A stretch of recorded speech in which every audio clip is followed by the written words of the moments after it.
નમસ્કાર, હું છું ડોક્ટર વિશાલ મકવાણા. સ્વાગત છે ફિઝિકલ એજ્યુકેશન બાય વિડુ ચેનલની અંદર. આજે છે એ ખાસ સૌને ખ્યાલ છે કે ટાટ સેકન્ડરી જે 9-10 ની અંદર ટાટ લેવાય છે એની નોટિફિકેશન છે એ થોડાક દિવસ પહેલા જે છે એ બહાર પાડવામાં આવેલી છે અને એની એક્ઝામ છે એ કઈ તારીખે યોજાવાની છે, કેટલીક એવી તારીખો છે, એટલે એના વિશે ટૂંકમાં કે ટાટ સેકન્ડરી વિશે જેની જે નોટિફિકેશન છે એના વિશે આપણે કેટલીક માહિતી છે અને આ વિડીયોની અંદર કવર કરવાના છીએ. હવે એ માહિતીની અંદર આપણે કેટલીક ઇમ્પોર્ટન્ટ ડેટ છે, પરીક્ષાની ડેટ શું છે અને સંભવિત જે મેન્સ પરીક્ષાની ડેટ શું છે એને પણ આપણે કવર કરવાના છીએ. ફોર્મ જે ફિલ થવાના છે, ફોર્મ ભરવાના શરૂ ક્યારથી થવાના છે અને ફોર્મ ભરવાની અંતિમ તારીખ શું છે એની પણ આજે આપણે ચર્ચા કરવાના છીએ. એની સાથે સાથે ફીસ કેટલી છે એની ચર્ચા કરવાના છીએ અને સિલેબસ છે, પ્રિલિમ્સનો સિલેબસ શું છે, મેન્સનો સિલેબસ શું છે, બંનેની અંદર પેપર 1 અને પેપર 2 આવે છે, એટલે કે જનરલ પેપર આવે છે અને પેપર 2 આવે છે જેની અંદર જે સબ્જેક્ટ સ્પેસિફિક જેને સબ્જેક્ટ સ્પેસિફિક છે એના પણ પ્રશ્નો 100 આવે છે પ્રિલિમ પરીક્ષાની અંદર અને 100 છે એ જનરલ પેપરની અંદર આવે છે પ્રશ્નો. તો એની અંદર કેટલું ભારણ છે, કેટલા માર્કના કયા ટોપિક છે એની અંદરથી પ્રશ્નો આવે છે, તો એની સંપૂર્ણ ચર્ચા કરવાના છીએ અને સાથે સાથે મેથ્સની કેટલીક વાત પણ આપણે કરવાના છીએ. એની અંદર સિલેબસ છે એની પણ આપણે વાત કરવાના છીએ. તો શરૂ કરીએ આજનો વિડીયો. એની પહેલા વિડીયોની અંદર નવા હોય, આ ચેનલની અંદર નવા હોય તો સબસ્ક્રાઇબ જરૂર કરી દેજો અને ચેનલને વિડીયોને છે એને લાઈક પણ કરી દેજો. તો શરૂ કરીએ આજનો વિડીયો છે એની અંદર. તો ટાટ છે, ટાટ સેકન્ડરી છે એનું નોટિફિકેશન થોડાક દિવસ પહેલા આવેલું છે. ટાટ 2026 પરીક્ષાનું સમયપત્રક શું છે અને એની પાત્રતા માર્ગદર્શિકા એટલે કે કોણ છે એની અંદર ફોર્મ ભરી શકે છે, તો એની કેટલી માહિતી છે એને આપણે લઈને આવ્યા છીએ.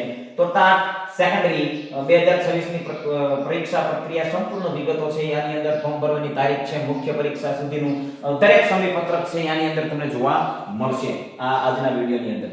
તો ફોર્મ માટે અને ફી ની વિગત માટે આપણે આ સ્લાઇડ છે અને આગલી સ્લાઇડ છે એની અંદર સિલેબસ ને એને આપણે કવર કરેલો છે. તો ઓનલાઈન ફોર્મ છે એ 18 તારીખથી શરૂ થવાના છે. ક્યારે? 18 તારીખથી. આજે 17 છે એટલે કાલથી કદાચ શરૂ ફોર્મ ભરવાનું થઈ જશે. તો 18 તારીખથી ફોર્મ ભરવાના શરૂ થવાના છે અને છેલ્લી તારીખ કઈ છે? 27 તારીખ છે.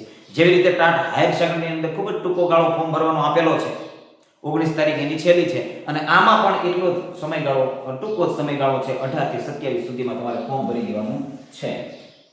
અને ફી છે એ એક દિવસ વધારે ફી માટે આપે છે 28 તારીખ સુધી. જેવી રીતે ટાટ હાયર સેકન્ડરીની અંદર 20 તારીખ આપેલી છે, 19 તારીખ ફોર્મ ભરવાની છેલ્લી છે અને 20 તારીખ સુધી તમે ફી છે એ ભરી શકો છો, એટલે સ્વીકારાશે એવું કીધેલું છે.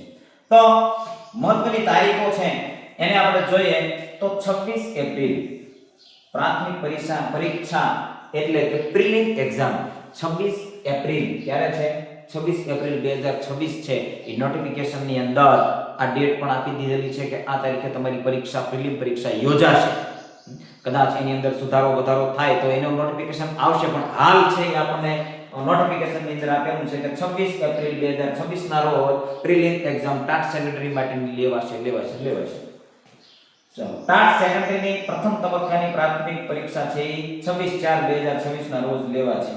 મુખ્ય પરીક્ષા જૂન મહિનામાં લેવાશે એવું નોટિફિકેશન ની અંદર દર્શાવવામાં આવેલું છે કે પ્રિલિમ પરીક્ષા છે એ એપ્રિલની અંદર 26 તારીખે અને જૂનની અંદર જે મેઇન પરીક્ષા છે એ સંભવિત તારીખ આપેલી છે કે જૂન મહિનાની અંદર ગમે ત્યારે લેવાઈ શકે છે. આખા જૂન મહિનાની અંદર કોઈ પણ તારીખ છે એ આગળ છે એ પ્રિલિમ એક્ઝામ પૂરી થશે એટલે તારીખ છે એ એનાઉન્સમેન્ટ કરી શકે છે. ચાલો, તો એની અંદર બીજું કંઈ નથી. ચાલો, હવે એની અંદર શૈક્ષણિક અને તાલીમી લાયકાત શું છે, લાયકાત અને ફી ના ધોરણો શું છે એને પણ આપણે ચર્ચા કરવાનું છે સાથે સાથે, કારણ કે એની અંદરથી ઘણા પ્રશ્નો આવતા હોય છે. લાયકાત શું છે? તો સંબંધિત વિષયમાં સ્નાતક અથવા તો અનુસ્નાતક. શું લખેલું છે? સ્નાતક અથવા તો અનુસ્નાતક સાથે બીએડ જેવી તાલીમી લાયકાત હોવી જોઈએ. શું કીધું છે? એની સાથે સાથે બીએડ જેવી તાલીમી લાયકાત હોવી જોઈએ. જેવી રીતે આપણે યોગ, સ્વાસ્થ્ય અને શારીરિક શિક્ષણનો અભ્યાસક્રમ આપણે ચલાવી રહ્યા છીએ, એની સાથે સાથે એના ક્લાસીસ ચલાવી રહ્યા છીએ, તો આપણે એનું ગાઈડન્સ છે એ ખાસ આપવાનું છે. સ્નાતક કીધું છે તો તો શારીરિક શિક્ષણની અંદર ધારો કે આપણો વિષય શારીરિક શિક્ષણ છે, શાસી ટૂંકમાં લખી દઈએ, શાસી છે તો સ્નાતક છે, તો સ્નાતકની અંદર જો કે એ લોકો બીએ પણ એને માન્ય ગણે છે, પરંતુ આપણી પાસે એની અંદર બીપીએડ હોવું જોઈએ, આવું માન્ય ગણે છે. સ્નાતક છે શારીરિક શિક્ષણની અંદર, ધારો કે તમે શારીરિક શિક્ષણની અંદર જ અભ્યાસ કર્યો છે તો સ્નાતક છે બીપીઈ કરેલું હોઈ શકે છે, બીપીઈ કરેલું હોઈ શકે છે. અત્યારે હાલનો જે અભ્યાસક્રમ બીપીઈ ને સમકક્ષ ચાલે છે, બીપીઈએસ ચાલે છે ને, બીપીઈએસ કરેલું હોય તો એ શારીરિક શિક્ષણની અંદર સ્નાતક થઈ. હવે અનુસ્નાતક શું છે? તો માસ્ટર ડિગ્રી જેને કહેવાય છે. તો શારીરિક શિક્ષણની અંદર એમપીએડ લઈ લો, માસ્ટર ડિગ્રી છે, એમપીઈ માસ્ટર ડિગ્રી છે, એમપીઈએસ માસ્ટર ડિગ્રી છે. હવે ત્રણ પ્રકારના કોર્સ છે એ ચાલે છે, તો એ છે આની અંદર મેન્શન કરેલું છે. હવે આ હોય અથવા સ્નાતક અથવા અનુસ્નાતક, તો અથવા લખેલું હોય, આવી રીતનું ઓપ્શન હોય એટલે અથવા લખેલું હોય, છતાં પણ હજી નોટિફિકેશન છે એને ચેક કરવાની બરોબર, અને ફોર્મ ભરાતું હોય તો ફોર્મ ભરી દેવાનું છે દરેક કેન્ડિડેટ. અને બીએડ તો આપણા શારીરિક શિક્ષણની અંદર શું આવે છે? બીપીએડ આવે છે. શું આવે છે? બીપીએડ. અને ડીપીએડ પણ માન્ય ગણે છે, ડીપીએડ. તો આટલી કેટલીક માહિતી છે આની અંદર આપણને મળે છે. બીપીએડ સ્નાતક અનુસ્નાતક સાથે બીપીએડ બીપીએડ હોય તો તમે ફોર્મ ભરી શકો છો. હવે ઘણા પ્રશ્નો આની અંદર આવશે, કારણ કે શારીરિક શિક્ષણની ડિગ્રી બાબતે ઘણા બધા પ્રશ્નો હાઈ સેકન્ડરીની અંદર પણ છે અને સેકન્ડરીની અંદર પણ છે. ફોર્મ જેને ભરાતું હોય કોઈ પણ પ્રકારે માહિતી તમે મેળવી શકો છો. ટોલ ફ્રી નંબર પણ એની અંદર આપેલો છે, એની અંદર તમે ફોન કરી અને તમે માહિતી માંગી શકો છો. મારી પાસે જેટલી માહિતી છે એ તમને આપવાની કોશિશ કરીશ. ઘણા પ્રશ્નો હશે, અમુક પ્રશ્નો છે એ મને ખ્યાલ પણ ના હોય, તમે કોમેન્ટની અંદર કરશો, એનો જો મારી પાસે જવાબ હશે તો ચોક્કસ ને ચોક્કસ તમને જવાબ મળશે. તો બીએડ છે, બીપીએડ છે, બીએડ સમકક્ષ બીપીએડ છે આપણી પાસે, તો એ ફોર્મ ભરી શકશે. કદાચ એવો પણ બને એવી રીતે પણ જ્યારે ફોર્મ શરૂ થશે એટલે આપણને ખ્યાલ આવી જશે કે સ્નાતક અને અનુસ્નાતક છે, બીપીએડ કર્યું નથી. આવા મિત્રો હશે ઘણા કે બીપી કર્યું છે, બીપીએડ નથી કર્યું, ડાયરેક્ટ એમપીએડ કર્યું છે. જો ફોર્મ ભરાતું હોય તો ફોર્મ ભરી દેવાનું, કારણ કે 2 ડિગ્રીની પાસે શારીરિક શિક્ષણ થઈ જાય છે.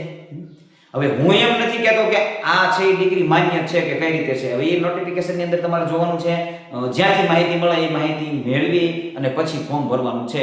પછી મને દોષી ઠેરાવતા નહીં અંતમાં છેલ્લે કે સાહેબ તમે કીધું હતું ને મેં ફોર્મ ભર્યું ને આવી રીતનો પ્રોબ્લેમ આવ્યો. તો આ બાબત છે કે ફોર્મ ભરાતું હોય તો ભરી દેવું, પ્રોબ્લેમ આવે તો એના સોલ્યુશન મળી શકતા હોય છે. એટલા માટે ચાલો હવે ત્યારબાદ અંતિમ વર્ષના અભ્યાસક્રમ માટે તક છે, એટલે છેલ્લું વર્ષ હોય છે. આવા ઘણા પ્રશ્નો છે કે ભાઈ છેલ્લા સેમેસ્ટર મારે ચાલુ છે ને હું ફોર્મ ભરી શકું છું, આવા પ્રશ્નો આવતા હોય છે. તો 2025-26 ના તાલીમી અભ્યાસક્રમના છેલ્લા વર્ષમાં હોય તેવા વિદ્યાર્થીઓ પણ અરજી કરી શકે છે. અત્યારનો સમયગાળો એ છે કે હવે છેલ્લા વર્ષનું હોય ને છેલ્લું જ સેમેસ્ટર ચાલતું હોય, આ જ પોઝિશન રહેશે દરેકની, તો એ મિત્રો છે એ ફોર્મ ભરી શકે છે. હવે એ ફોર્મ ભરવાની અંદર હવે એ પ્રશ્ન આવે કે એ ફોર્મ ભરી શકે છો, માર્કશીટ તો છે નહીં, તો ત્રીજા સેમેસ્ટરના માર્કશીટના ટકા છે એની અંદર એડ કરવાના છે. એ એડ કર્યા પછી તમારે પાછું જે ચોથું સેમેસ્ટર છે એ ક્લિયર કરવું ખૂબ જ આવશ્યક છે. ખ્યાલ આવે છે? હવે આ ખાલી શારીરિક શિક્ષણ માટે વાત નથી કરતો, દરેક ડિગ્રીને આ લાગુ પડે છે. દરેક ડિગ્રી, દરેક કેન્ડિડેટ છે, દરેક વિષયના કેન્ડિડેટ છે એને આ લાગુ પડે છે. માસ્ટર ડિગ્રીની અંદર ફાઇનલ યરમાં હોય, બીપીએડની અંદર ફાઇનલ યરમાં હોય તો આ ફોર્મ છે એ ભરી શકે છે. ખાસ ધ્યાન રાખવાનું છે કે જે છેલ્લી માર્કશીટ આપેલી છે તમને એ તમારે એડ કરવાની છે. અને ત્યારબાદ છે એ પ્રોસેસ શું છે? તો ત્યારબાદ છે તમારે ચોથું સેમેસ્ટર છે ને ક્લિયર કરવું ફરજિયાત છે. જો ક્લિયર ના કરો તો આપોઆપ તમે આની ઉમેદવારી છે એ તમારી રદ થઈ જશે. તમે કદાચ ક્વોલિફાય થયા હોય, મેરિટની અંદર પણ આવતા હોય, પણ છતાં તમે જો ચોથું સેમેસ્ટર ક્લિયર નથી કર્યું તો તમે એની અંદરથી ઉમેદવારી તમારી જતી રહેશે, આપોઆપ રદ થશે. પરીક્ષાની ફી શું છે? સામાન્ય અને જનરલ કેટેગરી, સામાન્ય એટલે કે જનરલ કેટેગરી છે એના માટે 500 રૂપિયાની ફી છે. 500 રૂપિયાની ફી છે. એસસી એસટી એસસીબીસી ટૂંકમાં જનરલ સિવાયની દરેક કેટેગરી માટે 400 રૂપિયાની ફી રાખવામાં આવેલી છે. તમે જ્યારે ફોર્મ પૂરેપૂરું ભરો છો પછી ફીનો ઓપ્શન આવે છે, એમાંથી તમે ફી છે ઓનલાઈન ફી તમે આપી શકો છો. એની અંદર ઘણા ઓપ્શન આવે છે, તમે ખોલશો એટલે એક કોમેન્ટની અંદર એવો પણ આવેલો છે પ્રશ્ન કે સર તમે માહિતી આપી દરેક પણ ફીની માહિતી નથી આપી, તમારી માહિતી અધૂરી છે. બોલો, આવો પ્રશ્ન આવ્યો. હવે ફીની માહિતી છે એની અંદર આગળ આવે છે, એ ઓપ્શન સિલેક્ટ કરી અને તમે ફી છે એ ભરી શકો છો. એટલું તો કોમન સેન્સ હોય, થોડુંક તો સર્ચ તમે કરી શકો. બધુંય સાહેબમાં તમે ઢોળીને બેસી જશો તો એ યોગ્ય છે નહીં. કારણ કે જો હવે બીજું એ કે સાહેબ જો પૈસા લઈને તમારું બધું કરતા હોય તો અલગ વસ્તુ છે, તમે ફી ભરી હોય અને સાહેબ પાસે તમે આશા ચોક્કસ રાખી શકો. ફી ભરેલી હોય એટલે તમે એની સાથે જોડાયેલા હોય અને બંધાયેલા હોય, સાહેબ પણ બંધાયેલા હોય કે ફી લીધી છે મારે એને પૂરતી માહિતી આપવી પડે. એવું બનતું હોય કે કેટલીક માહિતી અત્યારમાં વિડીયો બનાવું છું, આની અંદર પણ કેટલીક માહિતી રહી જતી હોય છે. જેટલી યાદ આવે એટલી માહિતીને કવર કરવાનું પૂરી કોશિશ કરતા હોઈએ છીએ. તો આવા પણ પ્રશ્નો આવે છે એટલે એવા પ્રશ્નો કરવા નહીં. જો કે એવા પ્રશ્નો કરવાથી મને તો કોઈ પ્રોબ્લેમ છે નહીં, કારણ કે આપણે જે આ ચેનલ બનાવેલી છે એ શારીરિક શિક્ષણ માટેની છે અને શારીરિક શિક્ષણના વિકાસ માટે ખાસ કરી તો છે. શારીરિક શિક્ષણના એના કેન્ડિડેટ છે એ ખાસ આ માધ્યમ સાથે જોડાય અને બધા એકજૂથ થાય. વોટ્સએપ ગ્રુપ પણ બનાવેલું છે, ટેલિગ્રામ ચેનલ ગ્રુપ પણ બનાવેલું છે, બધા એક સાથે છે. તો કેટલાય પ્રશ્નો આવતા હોય છે, એ પ્રશ્નોનું નિવારણ કરવા માટે કઈ રીતે કરવું, એના યોગ્ય પગલાં લેવા માટે એકજૂથ હોય તો એની અંદરથી કેટલું કોઈક સોલ્યુશન નીકળતું હોય છે કોઈ પણ પ્રશ્ન. તો આવો આપણો પ્રયાસ છે. અને બીજું એ કે ઘણાના પ્રશ્ન આવે છે કે તમે સર આપણે ઓનલાઈન ક્લાસ છે એને પરચેસ કરવા હોય તો કઈ રીતે કરવા? તો એ માહિતી જો કે અગાઉના વિડીયોની અંદર પણ થોડીક માહિતી આપી દીધી છે. ફરીથી કહી દઉં છું કે હું કોઈ પણ પ્રકારના ક્લાસીસ છે એ ચલાવતો નથી ઓનલાઈન. જે કાંઈ છે એ યુટ્યુબ ચેનલની અંદર ફ્રી છે, તમે ફ્રી જોઈ શકો છો. જેટલી માહિતી મળે છે એટલી માહિતી કવર કરી શકો છો. હું એમ નથી કહેતો આ માહિતી તમારા માટે પૂરતી જ છે, એવું હું કહેતો નથી. કારણ કે ઘણા મિત્રો પછી કદાચ ક્વોલિફાય ના થાય પછી પ્રશ્નો ઊભા કરે કે સાહેબ તમે તો કહેતા હતા કે આમાંથી જ બધું આવશે અને ના આવ્યું. જો હું ચોક્કસ એટલું કહીશ કે આ જે માહિતી છે આ વિડીયોની અંદર છે એ પ્રમાણભૂત માહિતી છે અને બુકના આધારે છે, સિલેબસના આધારે છે. તમને ફાયદાકારક થશે એ 100% છે. પણ હું એમ નથી કહેતો કે આમાંથી તમે ક્વોલિફાય થઈ જશો અને એ થઈ જશો ને એ બધું નથી. તમારે સિલેબસ જોવાનો છે, તમારે તમારી રીતે પણ તૈયારી ચાલુ રાખવાની છે. આ મારી એક સલાહ છે. હું એમ નથી કહેતો આ ચેનલને જોઈ લો એટલે તમને બધું થઈ જશે. એનો મતલબ એ નથી કે આ ચેનલના જે વિડીયો છે એ ઉપયોગી નથી. ઉપયોગી 100% છે, ખ્યાલ આવે છે. પણ એનો અર્થ ઊંધો નીકાળવાનો નથી. જો કે કવર છે એ દરેક પાઠ્યપુસ્તક છે એનું કવર તો આપણે કરી જ લઈએ છીએ, છતાં કોઈ પણ પ્રકારનું પેલું નથી કે આ વિડીયો જોજો આમાંથી જ આવશે. જે કોઈ પણ બીજી ચેનલ છે પૈસા કમાવા માટે જે કરતા હોય એવું આપણે કરતા નથી. ખ્યાલ આવે છે. ચાલો હવે ટાટ પ્રિલિમ છે, ટાટ સેક્રેટરી છે, એની પ્રિલિમ પરીક્ષાનું માળખું શું છે, એનો અભ્યાસક્રમ શું છે. તો અહીંયા તમને દેખાય છે 200 ગુણનું આખું પેપર આવે છે. પ્રિલિમ પેપર છે 26 તારીખે યોજાવાનું છે, 26 એપ્રિલે. આ યાદ રાખવાનું, આપણને નોટિફિકેશનની અંદર ડેટ આપેલી છે એટલે એને પકડીને આપણે ચાલવાનું છે. 200 ગુણ છે, 180 મિનિટ એટલે પૂરી 3 કલાક તમને મળશે. કેટલી કલાક મળશે? 3 કલાક પૂરેપૂરી તમને મળવાની છે.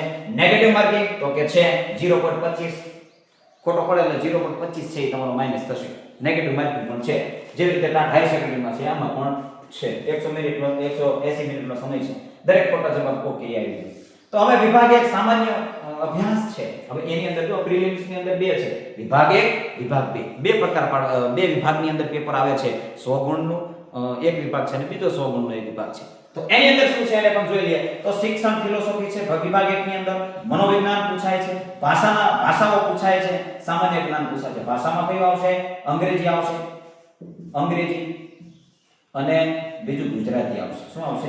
ગુજરાતી. આ બે ભાષા છે જનરલ પેપરની અંદર એના એમસીક્યુ મારફતે પ્રશ્નો આવતા હોય છે, વ્યાકરણના પ્રશ્નો આવતા હોય છે. ચલો હવે આની અંદર ગુણભાર કેવો છે? ગુણભાર કેટલો છે? એની વહેંચણી કેટલી છે? તો શિક્ષક અભિયોગ્યતા જેની અંદર મનોવિજ્ઞાન અને ફિલોસોફી, આ બે મનોવિજ્ઞાન અને ફિલોસોફી છે એ બંને મળીને 35 ગુણનું આવશે. કેટલું આવશે? એટલે 35 ગુણ, દરેક પ્રશ્નનો 1 ગુણ છે એટલે 35 પ્રશ્નો એના આવશે. ખ્યાલ આવે છે? સામાન્ય જ્ઞાન અને વર્તમાન પ્રભાવ કરંટ અફેર્સ છે એનો 20 ગુણમાં આવશે. હવે તાર્કિક છે, તર્ક, ગુજરાતી અને અંગ્રેજી છે 45 ભાગ્યા 3 કરો એટલે 15 દરેક નો ભારણ કેટલું થશે? 15 પ્રશ્નો પૂછાય છે. તાર્કિક એટલે રીઝનિંગ કહેવાય છે, એના 15 પ્રશ્નો આવશે. ગુજરાતી ભાષાના 15 પ્રશ્નો આવશે, અંગ્રેજી ભાષાના 15 પ્રશ્નો આવશે. આ સિલેબસ છે જે સેમ સિલેબસ ટાટ જે છે હાઈ સેકન્ડરી એની અંદર પણ સેમ સિલેબસ છે, આની અંદર પણ સેમ સિલેબસ છે. ત્યારબાદ વિષય કસોટી છે એના 100 ગુણ આવશે અને 100 પ્રશ્નો હશે. કેટલા છે? 100 પ્રશ્નો હશે. જે તે વિષયનું વિષય વસ્તુ છે. શું કીધું છે?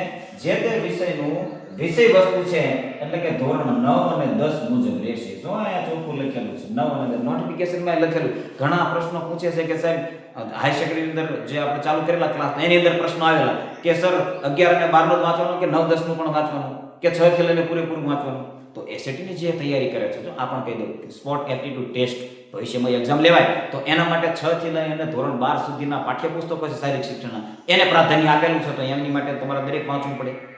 ટાટ હાયર સેકન્ડરી તૈયારી કરો છો તો 11 12 નું પાઠ્યપુસ્તક વાંચો એટલે તમારું આ 100 ગુણ છે, આ 100 ગુણ એની અંદરથી આવશે. ખ્યાલ આવે છે?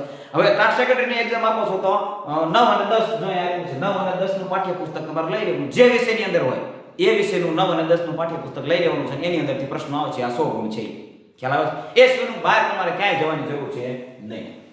ચાલો 9 10 અને ક્લિયર છે. જો એ રસ્તો પણ આપ્યો છે, 9 નું ક્લિયર કરો, 10 નું ક્લિયર કરો એટલે તમે મેન્સ માટે ક્વોલિફાય થઈ જશો. ખ્યાલ આવે? કારણ કે એ વિષય છે આપણને તૈયારી કરવો પણ સહેલો પડતો હોય છે 9 અને 10, કારણ કે આપણો વિષય છે એની અંદર તૈયારી ઝડપી થતી હોય છે. તો પહેલા એ બે છે એને ક્લિયર કરવા, પછી જનરલ પેપરની અંદર સૌથી વધારે ગુણ ભારાંક છે તો આને લઈ લેવું. ખ્યાલ આવે છે? તાર્કિક છે, તમને જે સરળ પડતો એ પહેલા લ્યો તો પણ એ પણ સારી રણનીતિ છે. એની અંદર એ પણ તમે એવી રીતે પણ તમે ચાલી શકો છો. કઠિનતા સ્નાતક કક્ષાની રહેશે. શું કીધું છે? હવે આ પેપર આવશે એની કઠિનતાનું ધોરણ કેટલું રહેશે? સ્નાતક કક્ષાનું, ગ્રેજ્યુએશનની લેવલનું કઠિનતાનું ધોરણ રહેશે. જેવી રીતે હાયર સેકન્ડરીનું જે નોટિફિકેશન હતું એની અંદર કઠિનતાનું ધોરણ છે માસ્ટર ડિગ્રી સુધીનું રહેશે, એટલે એટલું અઘરું હશે. આની અંદર સ્નાતક કક્ષા સુધીનું અઘરું હોઈ શકે છે. તો આ માહિતી છે. આની અંદર છે 100 પ્રશ્નો છે, આની અંદર કદાચ માહિતી નથી આપી તો 100 ગુણની અંદરથી 80 પ્રશ્નો છે. કેટલા? 80 પ્રશ્નો છે એ વિષય 9 10 માંથી આવશે. બાકીના જે 20 પ્રશ્નો છે, જો આ બી માહિતી છે એ કદાચ કોઈ વિડિયોની અંદર આપતા હોય કે ન આપતા હોય તો એ પદ્ધતિ શાસ્ત્રના હોય છે. હવે એ પદ્ધતિ શાસ્ત્ર શું હશે? એ એવો પ્રશ્ન થાય જ્યારે આપણે બીપીએડ કે બીએડ સમકક્ષની ડિગ્રી લીધી છે ત્યારે જે આપણે શીખવા માટેની પદ્ધતિઓ છે, દરેક વિષયની શીખવા માટેની પદ્ધતિઓ છે, કઈ રીતે શીખવું, એની અંદર પાઠ આયોજન થતું હોય છે તો એની અંદર શું શું કવર કરવામાં આવે છે, શરૂઆતમાં શું કરવામાં આવે છે, વિષય વસ્તુ છે એની સાથે જે વિષયાભિમુખ કરવામાં આવે છે, આ બધા ઘણા કૌશલ્યો છે. એવી રીતે શારીરિક શિક્ષણની અંદર છે કેટલી પદ્ધતિઓ આવે છે, કૌશલ્ય શીખવાનું હોય છે, દરેક રમતના કૌશલ્યો શીખવાનું છે, એનું વિભાજન કરવાનું છે, એની પ્રશ્નો પ્રવાહિતા હોય છે અને કઈ પદ્ધતિથી એને શીખવાનું છે. દર્પણ પદ્ધતિ છે, આવી ઘણી રૂકાવટ છે, વર્ણન છે, રૂકાવટ ને એવી ઘણી બધી પદ્ધતિ આવે છે. તો એના વિશે છે એ 20 પ્રશ્નો એમાંથી આવશે. ખ્યાલ આવે છે? જેને બીપીએડ રેગ્યુલર અને સરસ રીતે કરેલું હોય, સારી રીતે કરેલું હોય બીપીએડ કે ગ્રેજ્યુએશનનું અને પાઠ છે એ સારી રીતે લીધેલા હોય તો એને આ દરેક માહિતી છે એની પાસે હશે.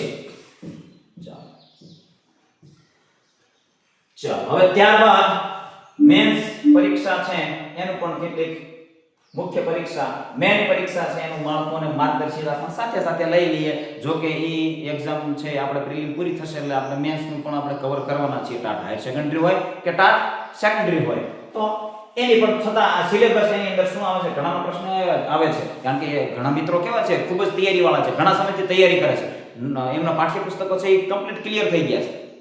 એની સાથે સાથે હવે એ અત્યારથી તૈયારી કરે છે કે મેન્સની તૈયારી કરી લઈએ, કારણ કે મેરિટમાં તો મેન્સનું મેરિટ જ આવવાનું છે, એ જ ગણવાનું છે. તો એની તૈયારી ઝડપી કરવા માંગે છે તો ઘણા મિત્રો આના પેપર પણ માંગતા હોય છે અથવા એની ગાઈડન્સ પણ માંગતા હોય છે. એની અંદર શું પૂછાય છે તો આની અંદર પણ પ્રશ્નપત્ર 1 પ્રશ્નપત્ર 2 આવી રીતે આવે છે. ખ્યાલ આવે છે? પ્રશ્નપત્ર 1 અને પ્રશ્નપત્ર 2 બંને આવે છે. પહેલો પ્રશ્નપત્ર છે એ ભાષા ક્ષમતાનું છે, એટલે ગુજરાતી ભાષાનું આવશે. જે ભાષા તમે સિલેક્ટ કરી, જો ભાષા ક્ષમતા એટલે ગુજરાતી જ નહીં, તમે જે મીડિયમની અંદર ફોર્મ ભર્યું છે એ ભાષાની અંદર તમારા પેપર આવશે. ખ્યાલ આવે? એ જ ભાષાની અંદર આ પેપર આવશે. પ્રશ્નપત્ર બીજું છે એની અંદર વિષય વસ્તુ અને વિષય પદ્ધતિ સજ્જતા. હવે એ આપણા વિષયને લગતું આખું પેપર છે, એના પ્રશ્નો આવશે. હવે એની અંદર શું આવે છે તો 150 મિનિટનો આની અંદર સમય આપવામાં આવશે અને 100 ગુણના પ્રશ્નપત્રો છે. એની અંદર નિબંધ પૂછાશે, પત્ર લેખન આવશે, વ્યાકરણ આવશે જેવા મુદ્દાઓ પરીક્ષાની અંદર એની અંદર આવશે. ડિટેલથી પ્રશ્ન પૂછશે, મોટા પ્રશ્નો આવશે. છેલ્લે કેટલું વ્યાકરણ પણ આવે છે. આનું જે અગાઉ કોઈ પ્રશ્નપત્ર છે એ લેવાનું છે, એનું જો મને મળી જશે અથવા કોઈ પાસે હોય તો મને પર્સનલ સેન્ડ કરજો, જેથી કરી આપણે ગ્રુપમાં છે એને ફોરવર્ડ કરી શકીએ. તો ટાટ સેકન્ડરીનું છે, તો કે ટાટ હાયર સેકન્ડરીનું છે એને લગભગ મેં ગ્રુપમાં મોકલી દીધેલું છે. સેકન્ડરીનું બાકી છે એ મને હજી હાલ સુધી મળ્યું નથી. કોઈ પાસે હોય તો એને સેન્ડ કરવા વિનંતી, જેથી કરી દરેક મિત્રો છે એ સારી રીતે તૈયારી કરી શકે. હવે પ્રશ્નપત્ર 2 છે એની અંદર 180 મિનિટનો સમય રહેવાનો છે. કેટલો સમય રહેવાનો છે? 180 મિનિટનો સમય રહેવાનો છે. પ્રશ્નો છે એ 100 આવવાના છે અને એના અંદર 100 ગુણ હશે. સોરી 100 પ્રશ્નો નહીં પણ 100 ગુણનો આખો વિભાગ રહેશે.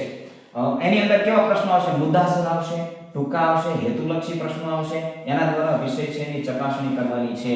દરેક વિષયની અંદર મુદ્દાસર પ્રશ્નો, મોટા પ્રશ્નો છે, લેખિત પ્રકારની ડિસ્ક્રિપ્ટિવ ટાઈપની આ આખી એક્ઝામ પાર્ટ 2 છે. મેન્સ છે, પ્રિલિમ છે એ બહુવિકલ્પી પ્રશ્નો વાળી છે અને મેન્સ છે એ ડિસ્ક્રિપ્ટિવ ટાઈપના પ્રશ્નો આવશે. એની અંદર લેખિત પ્રશ્નો આવશે, ખૂબ જ લખાણ કરવાનું છે. એની અંદર જેટલું માંગ્યું છે એ દરેક ડિટેલને તમારે સરસ મજાની વર્ણવાની રહેશે. આની અંદર મુદ્દાસરના પ્રશ્નો હોય તો દરેક પ્રશ્નો હવે શારીરિક શિક્ષણ સાથે જોડાયેલા હોય એટલે એની અંદર મેદાન અંકન છે, યોગાભ્યાસ છે, તો યોગને આખું આસન હોય આપેલું હોય તો આખું આસન છે એ સરસ મજાનું વર્ણવવાનું હોય, એના ફાયદા પદ્ધતિ છે એ બધું વર્ણવવાનું હોય. આવા મોટા મોટા પ્રશ્નો આવતા હોય છે અને દરેક છે ડિટેલની અંદર તમારે સરસ મજાની માહિતી છે એ ભરવાની હોય છે. 180 મિનિટ એટલે 3 કલાકનો સમય આ રહે છે. આ બંને પેપર છે એક જ દિવસમાં હોય છે. ઘણાને કદાચ ખ્યાલ ન હોય તો બંને પ્રશ્નપત્ર છે એક જ દિવસમાં હોય છે. પ્રશ્નપત્ર 1 અને પ્રશ્નપત્ર 2 બંને એક જ દિવસની અંદર હોય છે. એટલે એના માટે બીજો વધારે ધક્કો કરવાનો થતો નથી. હવે પાસિંગ ધોરણો છે, પાસિંગ ક્રાઇટેરિયા છે, એની અંદર આ વખતે સુધારો થયેલો છે. સૌને કદાચ ખ્યાલ જ હશે કે હાઈ સેકન્ડરીની જ્યારે નોટિફિકેશન આવી ને ત્યારે આપણે ચર્ચા કરી. એની પહેલા પણ જે સુધારો થયો તો એને પણ આપણે વિડિયો બનાવી અને સુધારો કરેલો છે. આપણે વિડિયો બનાવેલો છે એની અંદર શું સુધારો થયો છે. તો 60% એટલે 60% સામાન્ય કેટેગરી માટે 60% છે મુખ્ય પરીક્ષામાં ઉત્તીર્ણ થવા માટે, ક્વોલિફાય થવા માટે, મેરિટમાં એપ્લાય કરવા માટે, વિષયની જે જાહેરાત આવે છે મેરિટની અંદર આવવા માટે, એપ્લાય કરવા માટે, ફોર્મ ભરવા માટે, ભરતી માટે તો તમારે 60% જોઈશે. જનરલ કેટેગરી માટે કોના માટે? જનરલ કેટેગરી માટે 60% માર્ક તમારે લાવવાના રહેશે. હવે એની અંદર આ પેપર 1 છે અને પેપર 2 છે, બંનેના મિક્સ થશે. હવે કોકને એમ હોય પેપર 1 માં 60% લાવવાના, પેપર 2 માં 60% લાવવાના, તો એવું બિલકુલ છે નહીં. ગયા વખતના જે અનુભવ છે એના આધારે કહું છું, ગયા વખતે એવું હતું એટલે આ વખતે પણ એવું જ છે. સુધારો 99% તો નથી. હવે આયા સુધારો થયો છે. આ વખતે 55% માર્ક છે કર્યા છે અનામત કેટેગરી માટે. એટલે દરેક જનરલ કેટેગરી સિવાયની દરેક કેટેગરી છે એના માટે 55% માર્ક કરેલા છે ક્વોલિફાય થવા માટે. ગયા વર્ષે બધાને સેમ હતા 60% માર્ક, દરેકને સેમ હતા 60% માર્ક. હવે છે એની અંદર સુધારો કર્યો છે. હવે 60% માર્ક એટલે અહીંયા 100 મિનિટ 100 ગુણ અને આ પ્રશ્નના 100 ગુણ, 200 ના 60% એટલે 120 માર્ક તમારે લાવવા પડે. કેટલા માર્ક લાવવા પડે? 120 માર્ક. જે જનરલ કેટેગરીના મિત્રો છે ને 120 માર્કે ક્વોલિફાય થશે, મેરિટ માટે ગણાશે. લાગી ગયા એવું નથી. ખ્યાલ આવે છે? આ ખાસ સમજો કે 120 આવ્યા એટલે આપણે લાગી જ ગયા એવું નથી. એ 120 માર્ક લાવો છો અથવા તો એથી વધારે લાવો છો, પછી તમે જાહેરાત આવે છે, કેટલી જગ્યાઓ આવે છે, જગ્યા પ્રમાણે તમારું મેરિટમાં નામ આવે તો તમને જોબ મળશે, પાકું છે. હવે એવી રીતે 55% છે, 55% માર્ક છે તો એની અંદર 120 છે તો આની અંદર ઘટાડો થાય છે, 110 માર્ક લાવે છે. એટલે જે સામાન્ય કેટેગરી એટલે કે જનરલ કેટેગરી સિવાયના જે મિત્રો છે એમને 110 માર્ક લાવવાનો પ્રયાસ કરવાનો છે. ત્યાર પછી તે મેરિટની અંદર આવવા માટે ફોર્મ ભરી શકે છે. ખ્યાલ આવે છે? તો આવી કેટલીક માહિતી હતી. હવે આ જે મેન્સ પેપર છે એના માટે આપણે એની અંદર શું શું પૂછાય છે અને કેવા પ્રશ્નો આવે છે એની હાલ આપણે લાવ્યા નથી. મેન્સની તૈયારી જ્યારે ચાલુ કરીશું ત્યારે આપણે એની અંદર ડિટેલ લાવશું, ડિટેલ માહિતી પૂરેપૂરી લાવશું. વિડીયો છે જો એની ડિટેલ માહિતી ચર્ચા કરીશું તો ઘણા પ્રશ્નો ઉદ્ભવશે, એટલા માટે એને અત્યારે આપણે લાવ્યા નથી. અત્યારે આપણે પ્રિલિમને ફોકસ કરી અને ચાલવાનું છે. 9 અને 10 નું પાઠ્યપુસ્તક છે એને પકડી લો અને ચાલુ કરી દો અત્યારથી. કારણ કે તમને કીધું 80 માર્ક છે એને બેઠા આવવાના, 20 માર્ક છે એના પદ્ધતિના છે. હવે એ પદ્ધતિ તમારા દરેક વિષયની અંદર જે પણ કોઈ પણ કેન્ડિડેટનો જે પણ વિષય હોય એની અંદર કેટલીક પદ્ધતિઓ આવતી હોય છે, વિષય વસ્તુ આવતું હોય છે, તમે શીખવા માટેના પાઠ આયોજન કરેલા છે, માઇક્રો ટીચિંગ કરેલું છે. તો તમારા વિષયની અંદર માઇક્રો ટીચિંગ કઈ રીતે આવે છે એની અંદર થોડી પદ્ધતિ અલગ હોય છે, તો એને લગતા પ્રશ્નો પૂછાય છે. અથવા ઘટના આપેલી હોય કે આવું આ રીતનો પ્રશ્ન છે, આવી રીતનું છે, તમારે કઈ રીતે શીખવું, આવી રીતના નીચે ઓપ્શન આપેલા હોય તો આવા પ્રશ્નો આવતા હોય છે. બીજું શું છે? જનરલ કેટેગરીનું છે, એની અંદર પણ તમે મહેનત કરી શકો છો. 9 અને 10 નું પાઠ્યપુસ્તક છે અને પહેલા પ્રાધાન્ય આપવું રણનીતિ પ્રમાણે. હું એ તો એટલું કહીશ કે 9 અને 10 નું પાઠ્યપુસ્તક છે, જો એને હજી સુધી તમે પૂરો અભ્યાસ ન કર્યો તો એને પહેલા કરી લો. ત્યારબાદ જ છે બીજા સિલેબસની અંદર તમારે ભાગદોડ કરવાની છે. કારણ કે બીજો સિલેબસ છે એ કદાચ બાકી રહી જશે તો પણ કોઈ પ્રોબ્લેમ છે નહીં. કારણ કે આની અંદર ક્વોલિફિકેશન ગયા વખતે 40% હતું. કેટલું હતું? 40% માર્ક તમે લાવો છો એટલે તમને ક્વોલિફિકેશન એટલે ક્વોલિફાય થઈ જાવ છો મેન માટે. જેના માટે મેન માટે તમે ક્વોલિફાય થઈ જાવ છો આવું ગયા વખતે હતું, એટલે આ વખતે પણ એ જ હશે, કારણ કે એની અંદર સુધારો આવેલો નથી. કદાચ ભવિષ્યની અંદર સુધારો આવે તો એ ચેન્જીસ છે આપણે કરવાનો રહેશે. હાલ છે આપણે 40% માર્ક છે, એટલે કે 80 માર્ક. કેટલા? 80 માર્ક. 200 માંથી 80 માર્ક લાવવાના છે. હવે 9 અને 10 નું પાઠ્યપુસ્તક છે ને બિલકુલ ક્લિયર કરી લીધો, એમાંથી પ્રશ્નો છે એ મેક્સિમમ આપણને આવડી જાય તો આપણે આ 80 માર્ક સુધી આરામથી પહોંચી શકીએ છીએ, કારણ કે બીજા 100 માર્ક છે જનરલ પેપરની અંદર. હવે એ 100 માર્ક છે એ 100 તો અઘરા આવવાના નથી. ખ્યાલ આવે છે? હવે એની અંદર જો કે તમે આ 9 અને 10 નું પાઠ્યપુસ્તક કવર કરી અને તમે એની અંદર પણ તૈયારી કરી શકો છો, જેથી કરી કોઈ પણ છેડો છે કાચો ના રહે અને આપણે ક્વોલિફાય થઈ શકીએ મેન માટે. હવે આ પ્રિલિમ એક્ઝામ છે એ માત્ર ક્વોલિફાય માટે છે, એનું મેરિટમાં ગણવાનું નથી. એટલે ઘણા મિત્રો પણ ખૂબ જ સારી તૈયારી કરી રહ્યા છે, કારણ કે આગલી છે મેન એક્ઝામ છે એની તૈયારી અત્યારથી શરૂ કરી દીધી, કારણ કે ઘણા સમયથી એ લોકો તૈયારી કરે છે. અને 9 અને 10 નું પાઠ્યપુસ્તક કે 11-12 નું પાઠ્યપુસ્તક છે એમને બિલકુલ ક્લિયર કરી દીધું છે. લખાણ સાથે સાથે લખતા જાય છે, નોટ કરતા જાય છે, અને દરેક મારામાં ઘણા મિત્રોના ફોટા પણ આવે છે કે આવી રીતે સરજો મેં તૈયારી કરી છે અને કરી લીધી છે. તો એમના માટે ખૂબ જ ઓલ ધ બેસ્ટ કે સારી તૈયારી કરો અને સારા માર્ક મેળવી અને આગળ વધતા રહો. તો આજના વિડીયોની અંદર બસ આટલું જ. વિડીયો ગમે તો લાઈક જરૂર કરી દેજો, ચેનલને સબસ્ક્રાઇબ કરવાનું ભૂલતા નહીં. બને રહેજો આ ચેનલની અંદર. શારીરિક શિક્ષણની કોઈ પણ એક્ઝામ માટે આ ચેનલ છે એ ઉપયોગી બનશે. જય હિન્દ, જય ભારત.